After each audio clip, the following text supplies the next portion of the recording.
സംസ്ഥാനത്ത് ഇന്നും അതിശക്ത മഴയ്ക്ക് സാധ്യത. 9 ജില്ലകളിൽ ഓറഞ്ച് അലർട്ട്. മലയോര മേഖലയിൽ മണ്ണിടിച്ചിലിനും മലവെള്ളപ്പാച്ചിലിനും സാധ്യത. 10 ജില്ലകളിൽ ഇന്ന് വിദ്യാഭ്യാസ സ്ഥാപനങ്ങൾക്ക് അവധി.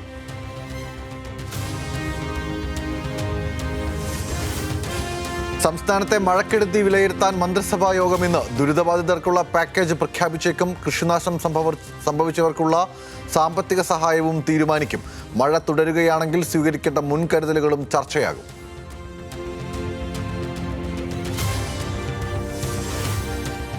കണ്ണൂർ ചെറുപുഴയിൽ രക്ഷാപ്രവർത്തനത്തിനിടെ മരിച്ച രാജേഷിന് വിട നൽകാൻ ജന്മനാട്. പൊതുദർശനത്തിന് ശേഷം 11 മണിക്ക് വീട്ടുവളപ്പിൽ സംസ്കാരം. രാജേഷിന് ജീവൻ നഷ്ടമായത് മഴക്കെടുതിയിൽ ഒറ്റപ്പെട്ടു പോയ ആളെ രക്ഷിക്കുന്നതിനിടയിൽ തേജസ്വിനി പുഴയിൽ ഒഴുക്കിൽപ്പെട്ടു.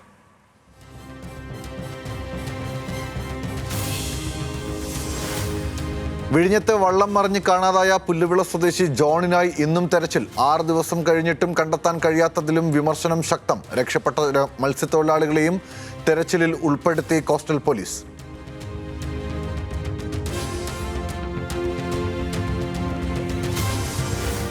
വാഹനാപകടത്തിൽ ആറന്മുള MLA അബിൻ വർക്കിക്ക് പരിക്ക്. അപകടം ഇന്നലെ രാത്രി പത്തനംതിട്ട ഓമല്ലൂരിൽ. MLAയുടെ വാഹനത്തിൽ മറ്റൊരു കാർ വന്നിടിക്കുകയായിരുന്നുവെന്ന് ദൃക്സാക്ഷികൾ.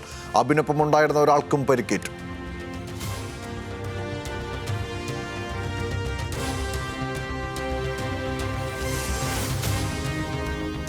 അയോധ്യ സംഭാവനക്കൊള്ളയിലും ഡൽഹിയിലെ പോലീസ് അതിക്രമത്തിലും പാർലമെന്റ് ഇന്നും പ്രക്ഷുബ്ധമാകും. പ്രതിഷേധം കടുപ്പിക്കാൻ പ്രതിപക്ഷ നീക്കം. ഗാന്ധി പ്രതിമയ്ക്ക് സമീപത്ത് നിന്നും മകരദ്വാറിലേക്ക് 10 മണിക്ക് മാർച്ച്.